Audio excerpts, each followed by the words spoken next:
decided to do a sweep of the neighborhood, and they detained my 50-year-old neighbor who'd been living in Humboldt Park for his entire life. He's a Puerto Rican citizen of the United States, and he was detained. He was denied his medicine. He arrived home with groceries in his car, so like ice cream was melting in his back seat, and they detained him, and they denied him medicine. They didn't give him due process.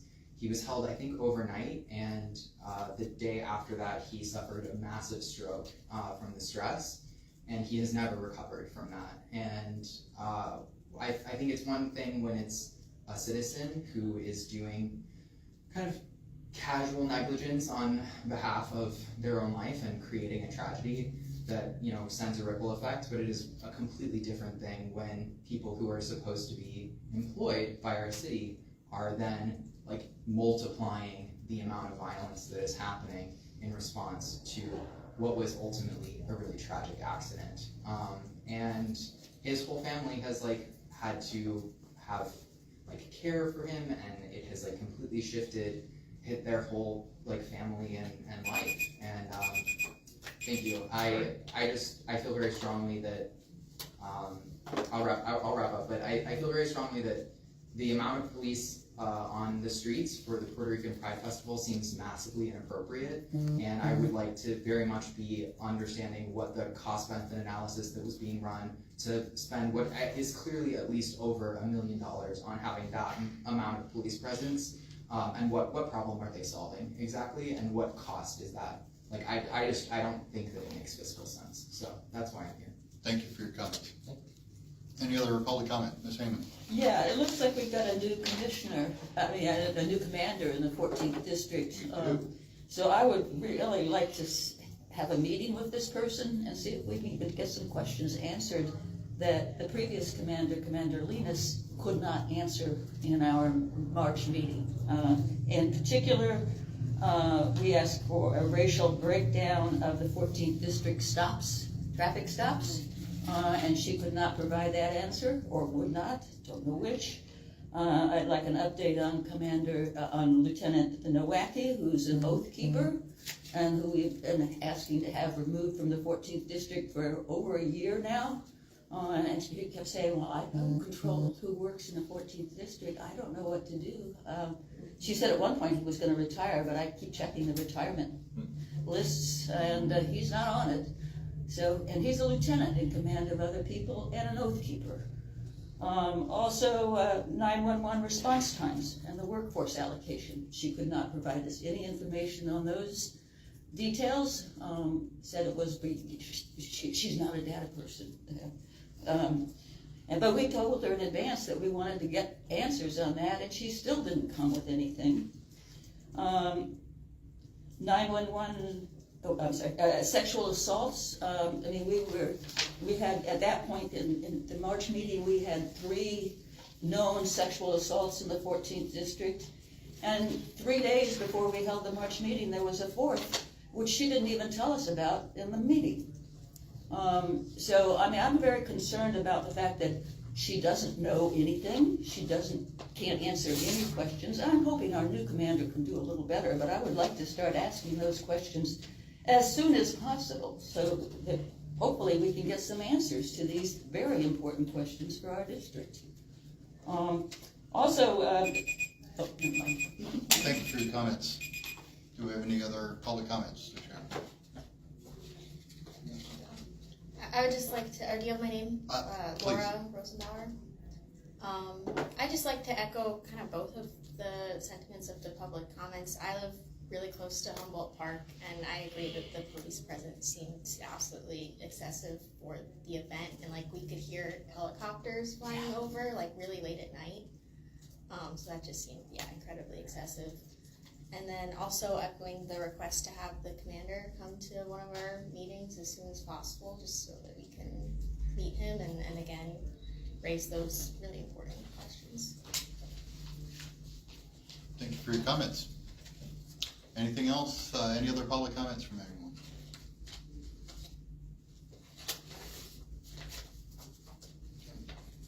Seeing nothing, we will go ahead and close out public comment. And we will move on into, Do you have a copy of the minutes, the meeting minutes that we're to vote on? Because I do not. No, I do not. Okay, so we'll have to defer the March, April, both April dates, May and June, this meeting to July. So we got quite a bit to catch up on.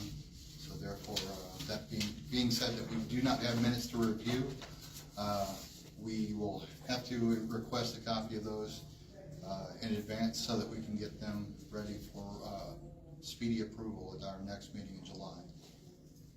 Could you repeat the dates for the minutes we're looking at? April Oh, 4, actually. March 4, April 5, April 9, and May meeting Appreciate it. from the 17th, which is up top. Great. All right. So we will move on into our district council member updates. We'll hear from our community outreach. Yeah, thank you. We had we had our second self-defense class or work that was paid for from part of our budget from your tax dollars. The first one was in Pulaski Park on May 10th, and the second one was on June 2nd at the Grace Church of Logan Square, where we had our last meeting. And that's a class that is ongoing every other Monday evening at 7 p.m. And we sponsored one of those classes to be totally free and open to the public and people who signed up. It seemed to be extremely well received. I was able to attend that one. There were about over 15 people taking the class, which is around the capacity, the ideal capacity. So I think that was successful. It is, I believe intend to try to organize another one, but I'm not 100% sure on the details of that yet. So, if anybody would like to discuss that, I'm all ears. One other thing I'll mention, I'm wearing a t-shirt I purchased from the partner of deceased Timothy Glaze, and she told me that she really does not feel safe knowing that the two officers, Saleh and Alejandro Urbano Mateo, that shot her partner to death, are back on patrol. And I think this is part of a troubling trend that a number of police officers who have killed people in our city are on patrol, including those that killed Dexter Reed, and more recently, just west of us, Nathaniel Farajang was also killed in the last month. And yeah, I think done with updates. Okay. Thank you for that. Quick couple of items for me. Our nominating committee chairperson isn't here, but a couple of things that I wanted to make note of. 2 weeks ago, we had a quarterly meeting where all 22 districts sent representatives or were fully invested, such as the 14th district. I can proudly say that we were all in attendance there. While we were there, this is where we start to get proposals, and they build their momentum from there. And these are the proposals that we bring up to the commission level for them to review and implement into their strategies. And for example, the GO 111, which is the police interaction with these meetings, that started off as a proposal. A couple of the ones, the two that were presented at the quarterly meeting, and I wanted to share these with each of you, because I believe in complete transparency, and I don't want anybody to think that we're working in the shadows here. One of which was developing youth councils to kind of partner with us. I thought that was very interesting. I'd like to see how it fleshes out. I think getting youth involved in here kind of hits some of the tenets of the consent decree, where they have a youth outreach and participation. Plus, I think it's a good idea to get youth involved in these things so they can get sort of a civics lesson, if you will. Plus, they can sit there and kind of create their destiny. I really am a big fan of that proposal. So that's one of the items, and I've got, I can share copies of the drafts. I won't say that these will be doctrinated. They'll probably be polished up as time goes on and we get to vote on them at the end of the year. But another one which our colleague, Councilor Vargas, worked on with Councilor Quintero, who was at our meeting last month. They came up with a proposal for the Victim Bill of Rights. Basically, and this kind of addresses what was brought up in public comment about the services offered to victims of crimes or of tragic incidents, even, to where, what to do if you're, a victim of a crime. What's the protocol? What can we expect from the police? This is actually going to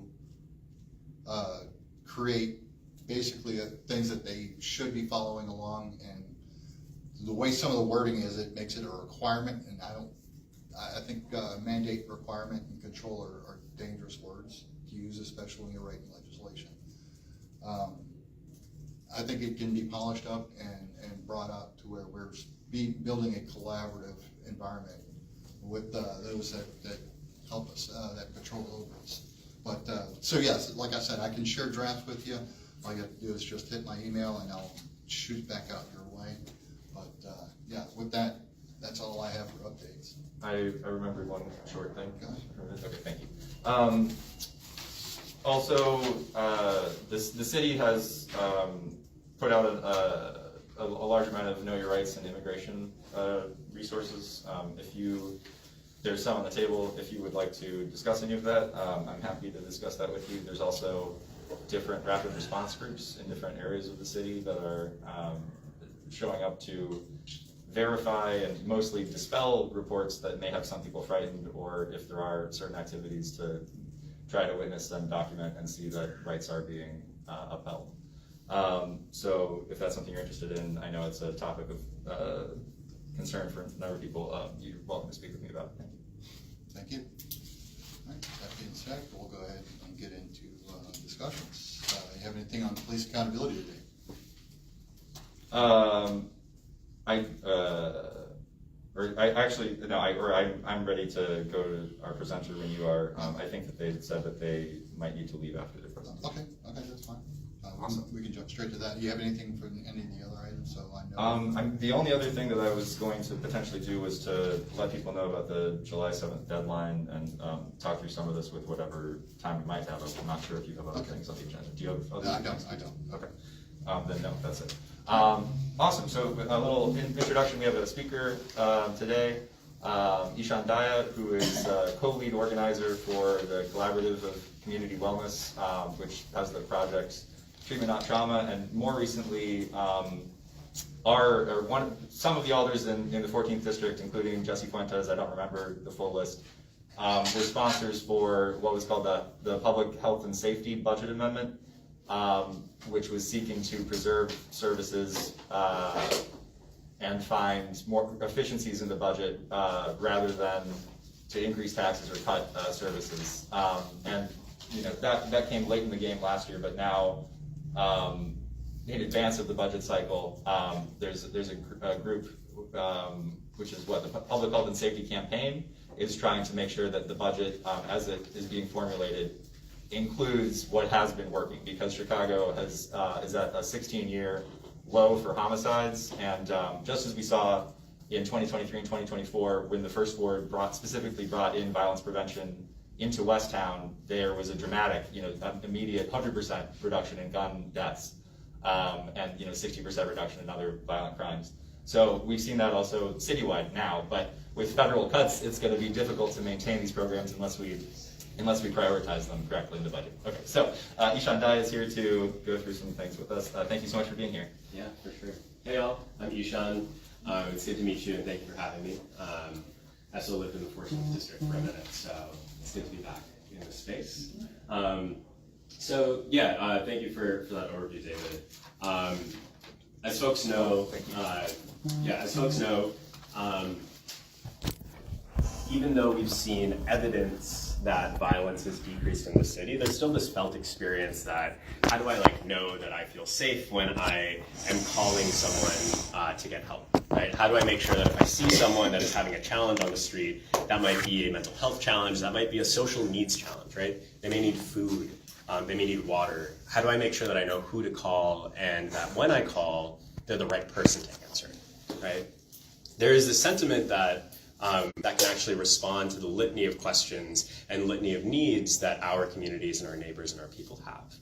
So to frame a little bit of what we're talking about today, and this is also meant to be a discussion, it's like an intimate group of people, so if you have questions, please pop in. I'm not feeling, precious about that at all. I want this to be more of a discussion and how you guys interact with public safety. District earlier, and one of the police, one of the higher up police was saying about how they can't be the people that are answering every call. It doesn't make sense for them to answer every call. CIT training's only 40 hours, and they don't feel comfortable and they don't feel safe in those situations. And what ends up happening oftentimes is the result of police misconduct settlements, right? We don't need to be putting police in these situations, and also we don't need to be putting our neighbors in these situations where they can actually get the help that they need. So we're starting to see some of the actual positive effects of some of these solutions in the toolkit of public safety, like peacekeeping, where we're seeing, Northwestern did a study on peacekeeping in the city, and peacekeeping is the idea of having folks in community that are engaging with people on the street, are building relationships with people on the street, and giving people alternatives to when they see escalation happening. So how do I de-escalate the situation in the moment? But then also, a deeper version of peacekeeping is how do I also understand the dynamics of this neighborhood? How do I understand the dynamics of the people that are on the street and on this block? And how do I even prevent escalation? Prevent situations from escalating, and also provide some information on where there might be needs for other trained folks to do some interventions to provide services. Yeah. When we think about ROI, return on investment, so when we think about like a fiscal responsibility approach to what does public safety mean, peacekeeping is like one of the highest ROI measures that we can have in terms of dollars in and results out. The two of the things that we're fighting for within this campaign, and we'll frame out the campaign a little bit more, one of them is called Treatment Not Trauma. And the idea here is that we want to follow what happened in 1967. When in 1967, pre-1967, there wasn't this thing called EMTs, right? It was a group of Black medical professionals outside Pittsburgh that identified there are too many people that worked so well that it scaled across the country, right? 1967 is recent history. And that is history that we can see, we can continuously evolve the way we think about crisis response, the way we think about engaging with our neighbors. And what we're saying with Treatment Not Trauma is, let's take a page out of that book. Let's have peer support specialists that are trained in de-escalation more than 40 hours, trained 1,600 hours. Let's have crisis clinicians that are trained in this and trained in social work to be able to engage with people and say, hey, we actually do this place. This is used across the country right now. Right? We're actually a little bit behind in our implementation. Evanston just implemented this as well, and they're actually ahead of us in how well they're implementing it, right? So we need to catch up, and we need to scale this out. The second part of Treatment Not Trauma is us having public mental health centers across the city, right? We're fighting to have one public mental health center, at least two public mental health centers, one in Pilsen and one in Roseland. And what we saw was that with the creation of more infrastructure, the appointments increased at a run rate of 50%, right? 50%. So now we're at a rate of about 32,000 appointments this year, right? People are starting to get more access to the care that they need. Right, so what our goal is, how do we get people long-term access to care? How do we decrease the number of crises that happen in psychosis, what could be seen as psychosis? They took a brick and they threw it at a car window. Somehow the car window didn't break. And the police said, I don't think this is actually for us. Like, I don't think that this is the call for us to take. They called the care team to back up. Care team came, and instead of locking this person up, they gave this person food, they gave this person water, they gave this person we can now get this person longer term care and make sure that they're actually decreasing the cycle of crisis. For Peacebook, what we're talking about here is young people being peacekeepers themselves, right? Giving young people the responsibility and the ability to actually be in their communities and do the peacekeeping, like you were asking about the definition earlier, do the peacekeeping in their communities alongside youth programming, right? University of Chicago put out a study a few years ago saying that the 2 most effective interventions for youth violence was youth people saying, I want to actually give resources to my community members and talk with them about how we make our streets safer and make sure that our folks are getting the resources that they need. Of those 800 applicants, they only had 100 slots, right? We only had funding for 100 slots. 700 people had to be turned away. We're going to talk a little bit about the juxtaposition of that with funding around police vacancies a little bit in the core of this campaign. But we know that these solutions work, right? These are proven by data, these are proven by experience, and we see it every day. And this is not a conversation on whether you are a progressive or you're a conservative or you're a libertarian or if you're whatever it may be. This is about how do we make the most, starting to spread out how we think about public safety and caring for our people. So all this is happening, right? We're seeing really good effects of these interventions across the city.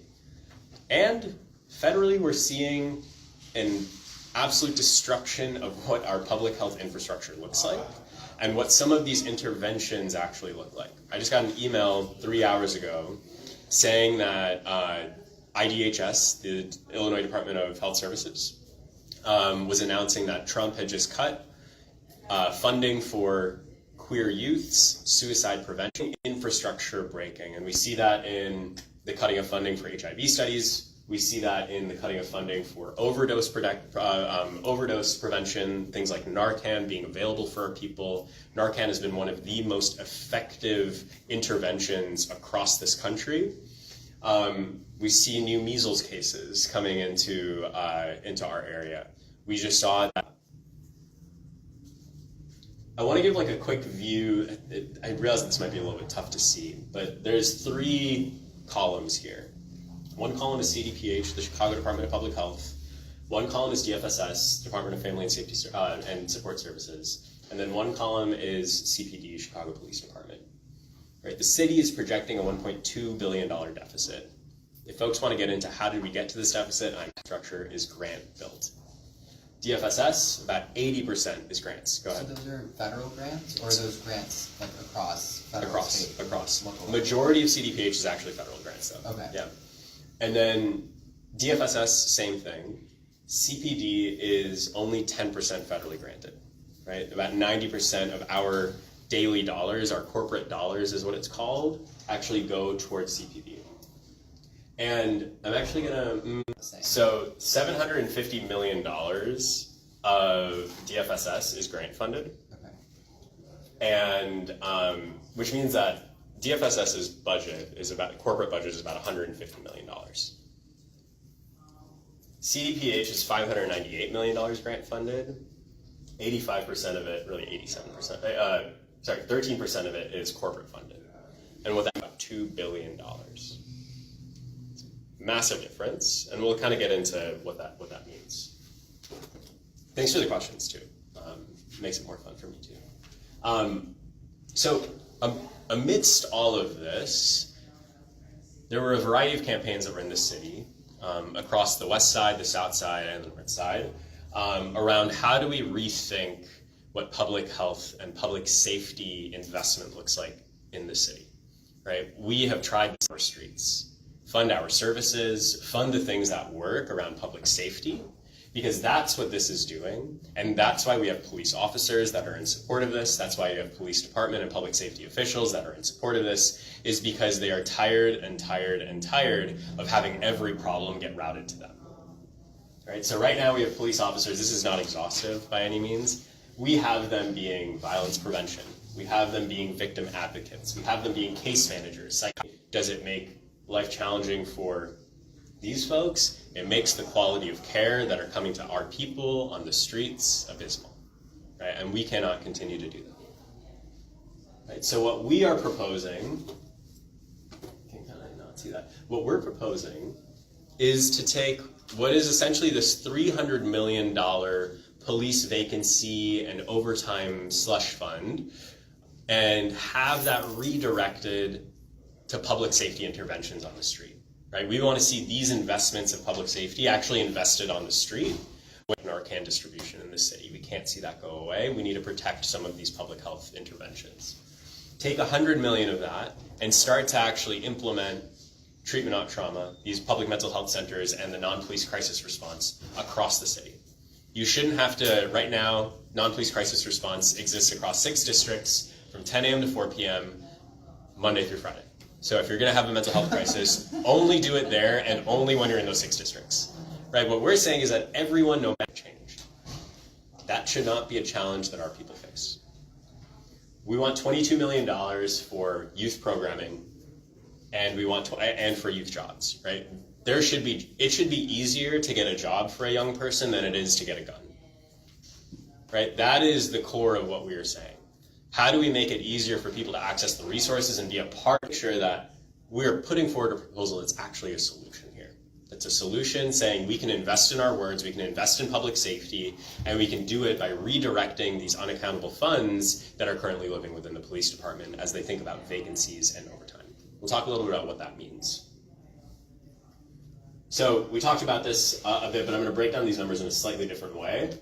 When we think about $100 million for, and I'll say this a little bit more broadly, right? And that includes a non-police crisis response 24/7 everywhere in the city. It's about, when you think about it, about $4 million per ward. Wards already get $1 million of any money, right? We're saying $4 million per ward to invest in having free mental health care access for your people, non-police crisis response for your people. Right? That's what we're asking for. In comparison to right now, it's a $40 million investment, and we think about CPD vacancies. So over time, every year, there's about $100 million that's budgeted for OT. Right? Year over year, it's been $100 million. It started increasing about 6 years ago. We'll get into that graph. The amount that's allocated. But the amount that's actually executed on, the amount that's actually paid out, in 2024 was $215 million. In 2023, it was $285 million, I think, $280 million. Right? More than double, almost triple. And what our argument here, and other police officers' arguments here, is that we can actually decrease the amount of OT that happens by saying you don't need to answer all these calls. And we can decrease the amount of settlements that happen by saying we don't need to put you in these situations anymore, and we can have the right people responding to the right calls at the right time. In 2021, the settlement just happened. There was this woman who was locked out of her apartment. It was about 5 degrees outside, and she called 911 and 311 to get support in getting into her home. Right? It's absolutely freezing outside. She's calling. She's in need of support. No one answers 911. No one answers 311. She has her neighbor call. Neighbor calls 911. No response. She's like, okay, I'm going to walk to my nearest CPD station. She walks over to the CPD station. There's a police officer. Me solve this problem. And they say no. They roll up. They keep on driving. So she's called for 911. She's talked to someone at 911. She's now walking to the police district. She gets there, doesn't get the help that she needs. One thing leads to another. She ends up finding her way home through other means. Through that process, she gets extreme frostbite on her legs, and parts of both of her legs are amputated. That was a $5 million settlement that was just settled on some weeks or a month ago. $5 million. The current budget for non-police crisis response is $4 million. Right? We could have actually implemented a free public mental health center in her district and a non-police crisis response 24/7 in her district for $4 million. Right? And we could have stopped the harm from happening in the first place. Right? How do we stop the harm from happening in the first place? And that's really what this is about. People deserve settlements. People deserve the care that they need and settlements. And we can also reduce these concepts of widespread OT abuse. Right? The OIG, the Office of the Inspector General, issued out a report in 2017 saying that there's 4 reasons why we're seeing widespread OT abuse. And I'm happy to send it over to you guys, and then if you guys want to send it out. And one of the biggest reasons was trolling. 2017 happens, then we get to 2020. 2020, OIG issues out an updated report. saying these same issues are still as rampant as they were in 2017. We were hoping this would change. This has not yet changed.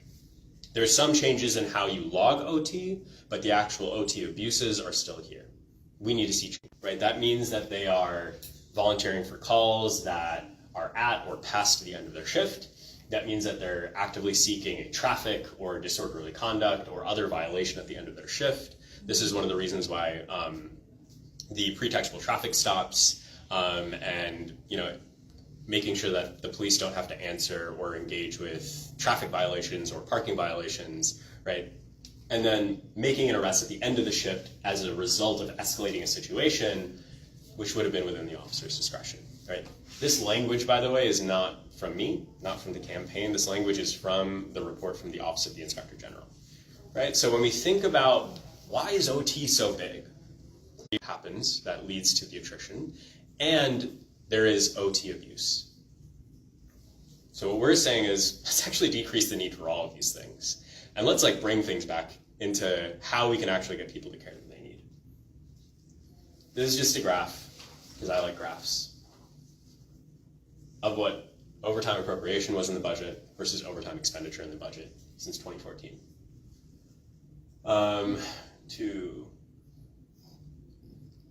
You're seeing over $1 billion in the last 10 years of not overtime spend, and that is also where settlements comes from as well, right? So $82 million is budgeted for these settlements. We saw that they're already, I think, at 125 or maybe more than that right now, and we're midway through the year. These funds come from these vacancies. So what are the police vacancies? The police vacancies are roles that are outlined within the budget that they have not hired for yet. Last year there was about 1,300. These vacancies are purported to be able to create space for them to hire. The two things that we would say is, we actually don't need to hire more police officers. We need to take things off of their plate and give that to other folks, right? That's part one. We hear that from the police officers themselves. And then the second thing is CPD has had a negative retention rate for the last many years. Right? Chicago Sun-Times did a big piece on this last year. They are losing people every year and not able to hire people every year. People responding to the right calls at the right time. Let's get young people as being a part of the public safety solutions, because we know that that's one of the most successful interventions, and we can do all of that with the dollars that we have right now. Right, so that's what we're fighting for. And we're, in this campaign. This campaign is rooted with 6 different organizations, but we have more than 160 organizations that are signed on to what we're fighting for. That's across people within the faith community, folks across all the north, south, and west sides, the southeast side. Through October, we're trying to have as many conversations with the deputy mayors, the commissioners of these departments, district counselors. We have a number of district counselors that have already signed on to this demand. Would encourage you guys to push, other district counselors to sign on to this demand as well. We are having as many conversations with alders as possible, and we're trying to really just deepen our base. And then phase 3, October through December, is we want to see this in the budget, right? We don't want to, and if this is exciting to you, and if this is something that you'd want to be a part of, we've got a couple ways for people to get engaged. So one is you can send an email to your alder. It's just click to send. It's bit.ly/shy budget action. Oh, and if it's easier, there is, just kidding. That's actually one of the questions I have. Are you going to share the slide deck with us? I would love so to. We can share it with, email it? Yeah, I would love to, for sure. Yeah. The second is text your friends. I'm guilty of this. I was just with my friends earlier today. I was babysitting, and they were running a 5K. And I was like, I haven't actually had my best friends do this thing yet, right? Text your friends, tell them to be a part of this thing. And then we've got the budget roundtables happening on June 28th, June 30th, July 1st. Right? We want this to be a place where we're bringing people in to being a part of the solution. People are coming from a wide variety of political ideologies. People are coming from a wide variety of different backgrounds and lived experiences. But this is a thing that we want people to come together and say, we want to see our streets safer. We want to see the city safer. We want to see our youth invested in. We want to see Thank you. I just saying thank you first. Yeah, we can probably take a couple questions. Do you have time? It's right at 2 o'clock, but we got time, there's time remaining anyway. Does anyone have any questions for our speaker, Mr. Giles? It's good that you were able to ask them during the presentation as well, so that was appreciated definitely. I'm trying to sign up for the roundtable. If I sign up for this, will I get an email reminding me about it? We had a gentleman that represented them, he came and he just attended, didn't give a speech or anything like that. Yeah. Shared his thoughts in public comment and what, in their mission and everything like that, so.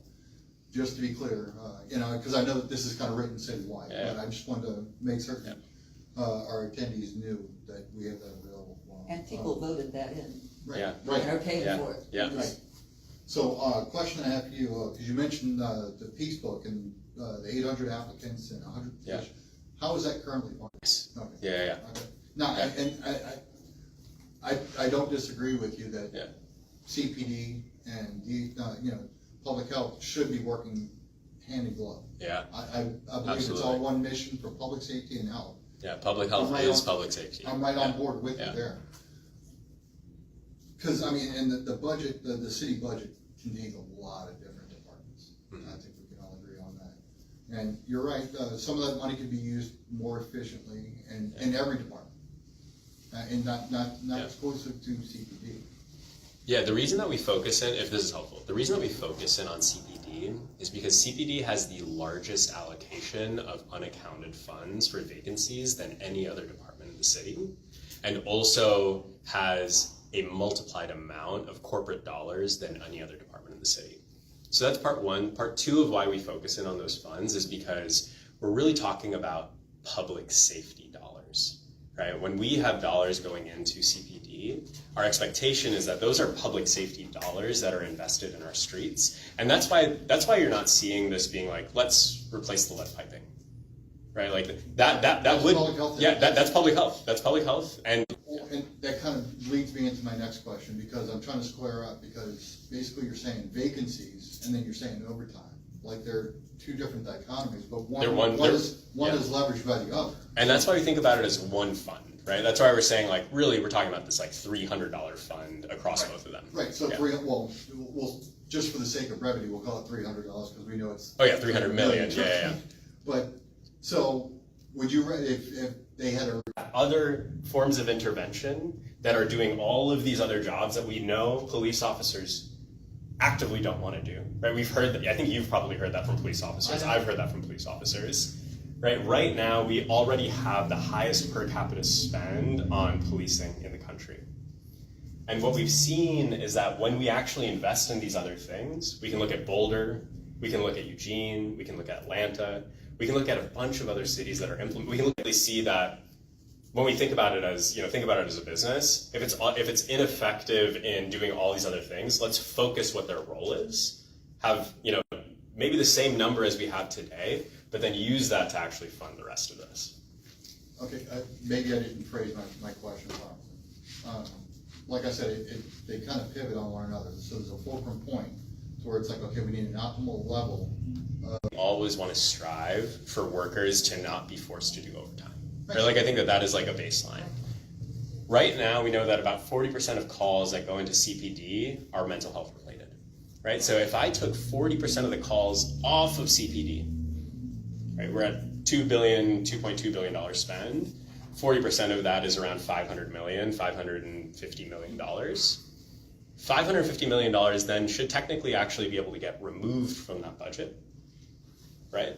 And then should actually be able to be spent, is that 40%? 500? $800 million. $880 million.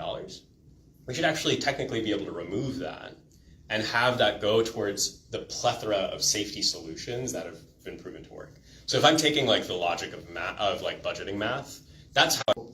That's kind of an uphill battle as well that I see, and Yeah. I laud you for the program and everything like that. But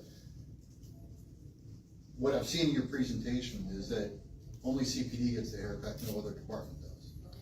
So my response to that is last year, the only department that got a departmental increase in funds was CPD. Okay.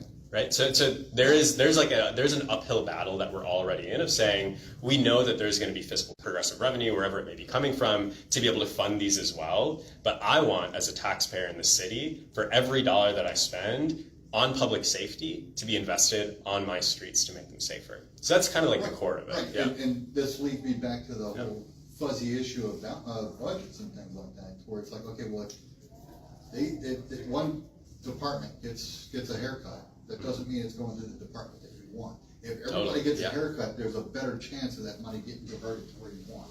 That's where I'm going with it. Yeah. Because, like I said, I've got a lot of experience, especially governmental budget. Yeah. I haven't necessarily seen that in practice over the last few years, but what I do know is that you guys are in a position of power. And we know that the folks that are in positions of power are able to drive pressure on where funds get allocated based on the community that's supporting it, right? Like, otherwise this wouldn't be a democracy, right? So what we want to say is we want to build as much people power to say we want our funds to go towards these services. Ideally, if we're in a functional democracy, our leaders are listening to that and saying, okay, cool, if you guys are saying this, then we want to do that. So I agree, it's a fight, it's a battle, and hopefully all of us can work together to getting these investments in the ways that we need. If people, police officers fulfilling roles that they're not trained in, they don't have expertise in, and they don't want to be doing, that there is that, lawsuits that are brought in cases where there was harm done, or that the people didn't get the help they needed. And so in that way, there would be, if there was the help in the, with people trained in, that specialize in those roles, then again, that would be something that would be a savings, as well as actually getting the services that they needed. Yeah, entirely. I appreciate that. Yeah, please. If people are calling 911 for the kind of help they need. So the call dispatch actually happens out of OEMC. Right. Sorry, I saw a hand there. Well, Oh, yeah. Well, no, as a matter of fact, there, and not to take away, your Please. stage, there actually is a number prescribed directly for mental health crises, and it's 811. 988. 988, that's it. See, even you guys. Care that you want, right? And two, there should be the proper triage process that's happening when a dispatcher is answering, saying, okay, this feels like this does not require someone with a badge and a gun. Let's send a non-police crisis response because we know that these people are not going to be at risk. We know the type of care that they need is more akin to the expertise that this other team has, and they can get them the long-term resources that they need, as well as the interventive resources that they need. So we're fighting kind of on both fronts of how do we make it such that people don't need to memorize 40 different numbers to call. They can actually just call one number and they're properly dispatched. And then also, how do we have another number that people can call and know that they will be getting a non-police crisis response and access to the resources that they need, where they're kind of hundreds of calls every day that folks can see across, if I have my notebook, I have it written down, but there's 5 different call types that happen within OEMC. OEMC has this data publicly available. But just a fraction of them right now are actually being brought into the care teams for a few reasons. One is, it's Monday through Friday, 10 a.m. to 4 p.m. in 6 districts. Number two is, because of the way that call triage is happening from police and then fire, there is actually no specialist triage that's happening for care, right? So there's no CDP. Substance use, care teams are not able to respond to them. If there is any suicide ideation, care teams are not able to answer them, right? So the question that you're asking right now around triage is, it's not just can we have these care teams present, but can we actually have them integrated in as a true crisis response, not just to be able to say it exists, but to be able to see that it exists. My issue of real life experience of trying to assess in an emergency situation, like me trying to decide what would be the best avenue in which to address, like what number to call. Yeah. What agency? Like if I'm at the CTA, and this happened very recently, if I'm on the platform, am I trying to reach CTA? Am I trying to reach 911? But it was causing a problem with some other passengers. So I tried my best. I appreciate that. And yeah, you should be able to call one number and get the care that you need, right? Like that's the goal that we're building. Like that's like this project. That's like this big project of public safety. And there really is not an excuse for the situation that you were in, right? Like there should have been a response to that call that got that person there. Downtown, this unfortunately wasn't widely reported on, but it was de-escalated by non-police crisis response, right? Like that was what de-escalated the teen trend. Another one has been de-escalated by young people and peacekeepers, right? Like these are the realities of the situations of what actually de-escalate these situations while making sure that this is a city that's welcoming to young people, right? So all of these are interconnected, but ultimately getting back to the idea of we can't keep on coming back to the same things that we've been trying for the last 40 years, that we've seen the challenges here. 200 million is kind of like the baseline based on what current exists. That's one public mental health center and I want to be clear on this, one public mental health center, publicly funded and publicly operated.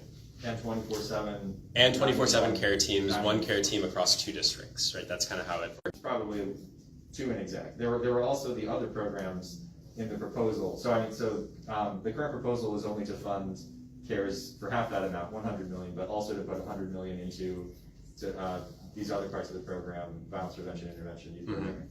And yeah, and the idea is that this is kind of the down payment on us being able to actually fully fund this across the city. Is there an idea, a conceit about what is the amount of funding on these alternatives that would fully capture, eliminate the need for that 40% all of those problems, essentially to compare the return on investment from CPD to these alternatives. Totally. Yeah, I can tell you what the examples of other cities are, right? I want to root a lot of what we're talking about in evidence of other cities. In Denver, I was just pulling the research report up. In Denver, 48% of welfare checks, trespassing, and unwanted persons was responded by a non-police crisis response team. In the first 6 months, the STAR program, which is the Denver program, reduced low-level crimes by 34%. And prevented 1,400 criminal offenses. Right? Think about not just the cost savings in that moment. Right? This is Denver, obviously not the same size as Chicago by any means, and not saying that is the exact analog, but it is a piece of data that we can use as we think about how do we refine what our programming is. One other quick example, in Cahoots in Eugene, Oregon, they responded to it. What we're trying to get at is this is an evidence-based solution, this is a fiscally responsible solution, and what it does is it gets people the care and the resources they need to decrease ongoing crises that will happen in our communities. Please. So we're talking a lot about accountability and getting people the care that they need. It's what bringing people into this is, right? When I think about how do you keep an entity accountable, there's a set of metrics that you want to have through a publicly available dashboard on, are they meeting these metrics? What are the outcomes that we're seeing from every call? What is the repeat calls that are happening? There is are we getting them the resources that they need, which is outcomes? What is the number of calls that they're responding to? And then there's a hiring view. One of the reasons why we are having $100 million as what the demand is this year is because we want to be realistic that it is very challenging to hire that many people in a year, right? We're not saying let's just hire, across the entire city. We're saying let's start with half. Let's really make sure we got it, and let's extend to the other half. So that's what we're saying on how we think about this. We want to be pragmatic, we want to be realistic, and we want to do this in a way that is iterative. So where they are, there's an accountability board that is engaging with these teams.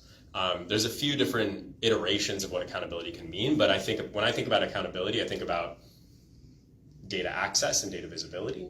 What are the metrics? I think about who are the actual humans that can engage and do community outreach and engagement, so that way people know about it and can give comment. And these are things that are accountable to people. So those are kind of like the 3 lanes of accountability when I think about this program. But you know, there's a lot of smart people that live in the city of Chicago that can be a part of this process too. Well, thank you, Mr. Daya. If you've got time to stick around, we'll save any more Q&As until after we adjourn, if you don't mind. No problem. Get some more housekeeping done here. Thank you so much for the Thank you.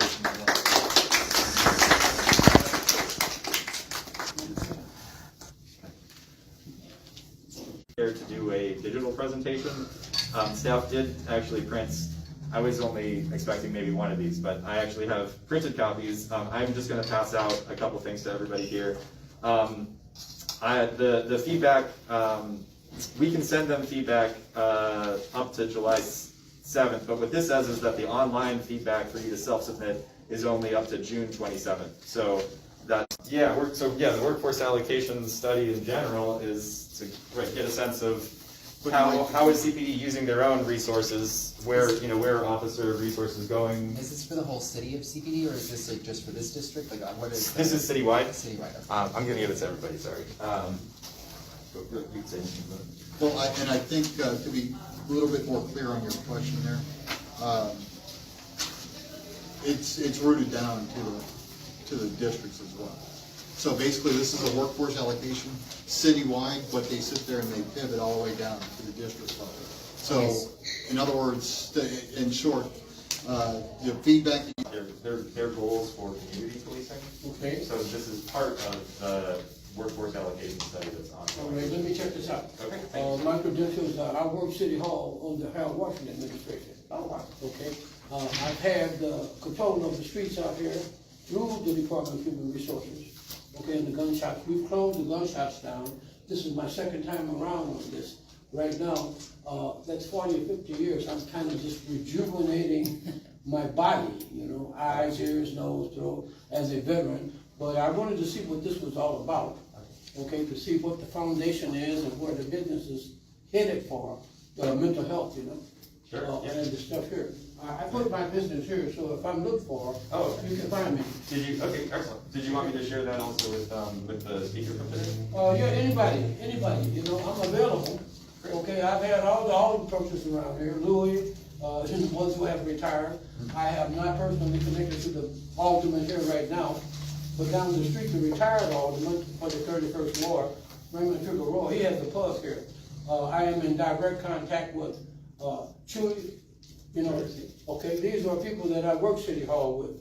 And there is a connection like that, and I wanted to see what was coming this way for the change that is needed to be taken care of. The police department, I have people that I have as kids out here to work this district and the 5th district, and it's gotten to a point where they have retired. So I don't really know the new officers there. I know the ones that are getting ready to retire. Same for CPS, I worked all this neighborhood for all the elementary schools. I had direct, hands-on with the different, what they call it, neighborhood organizations, classified as gangbangers, you know what I mean? Okay. So that's what I spend my time doing here. Excellent. My name is David. Nice to meet you, Okay, sir. Wallace McMillan is my name. Thank you for coming. Okay. You also talked, one thing you said was about meeting the police. We had said earlier, there's a new commander for the 14th district. We don't know when yet, but we're gonna hope to have them to a public meeting so that people can. Okay, but what I'll do is, since I sit the corner there, Milwaukee, Oh, okay. okay, California, Oh, yeah, okay. yeah, I'm usually in the post office taking care of my business as a professional musician. I always have communication from here in New York and Europe all the time. Wow, So I spend a lot of time in the, right there on the corner to keep the violence down. Okay. You know what I mean? And if you're positively in the neighborhood, contributing to things that you should, then I know who you are. If you're not, you don't need to be there. Okay? I will stop by the district and talk to Officer Martinez, one of the last persons in there. That you still Good have. friend of mine for years. Thank you for all your work on our streets. Appreciate Okay. it. Nice meeting you, Okay, sir. and I will see all you people again. But I did want to make certain everybody was aware. As I mentioned, Commander Rivera is our new commander. Replaced Lieutenant Courtney, who is our interim commander. I have reached out to the new commander, Rivera, in regards to setting up a time where the two of us can sit down and talk and come to some kind of level of working understanding to where we can start having a little bit more interaction. And I'm not talking about so much attendance as I am of getting at least some kind of like a input from CPD into these meetings. I think not opening that door or not creating that avenue is a disservice to each and every one of you, because we need to know what's on their mind and what they expect out of us as well. We're supposed to be working in partnership. We're the glue that holds it all together, the partnership and public safety together. And the community is definitely one of those partners that we look to work with. Anything else? Are there any questions about the CPD survey? So one of the pages lists two of the questions, 7 and 8.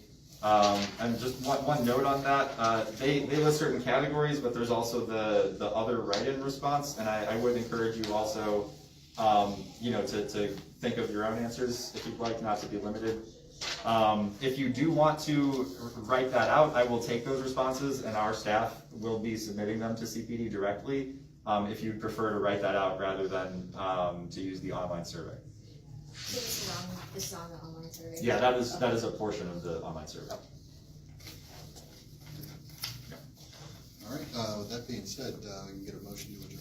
Oh, sorry. The CCPSA is having a meeting on the north side, the citywide body, the Community Commission for Public Safety and Accountability, that sits above us, that has more direct control and power over these public safety issues.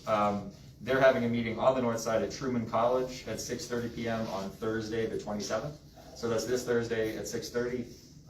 You can also sign up for the Zoom, and you can also, you have to email them if you want to give a virtual public comment. If you go in person, you have to fill out just a card with your name on it. But 6:30 at Truman College on Thursday the 27th for the CCPSA Commission meeting. Is there a flyer for that over there? No, sorry about that. Are you on our mailing list? I did email one of you. I did not include you in an email I sent today, but I will send it to you when I get home. Thank you, Alex. No, I mean, because we get the update, we get the emails from the city. Yeah, I was here. I went to the Wicker Park last week when the meeting got changed. So I emailed one of you guys saying, "Hey, I was here, but the meeting was changed." So I would love to be on the mailing list. Yes. Yes. I will do that, and I will send you I will send you the CCPSA. Thank you so much for coming. All right. Next meeting? Our next meeting is July 5. I don't have my phone. That's going to be at 3030 West Fullerton, the Logan Square Public Library branch, at 1 p.m. Yes. All right. And as always, if there's ever any other engaged speakers that you'd like to introduce to us, we're all ears. We want to make certain that this is high value to everyone that attends. That being said, can I get a motion to adjourn? Motion to adjourn. All right, time now is 2:32 p.m. and we are adjourned. Let me try to set it to not delete. Let me try to do this correct.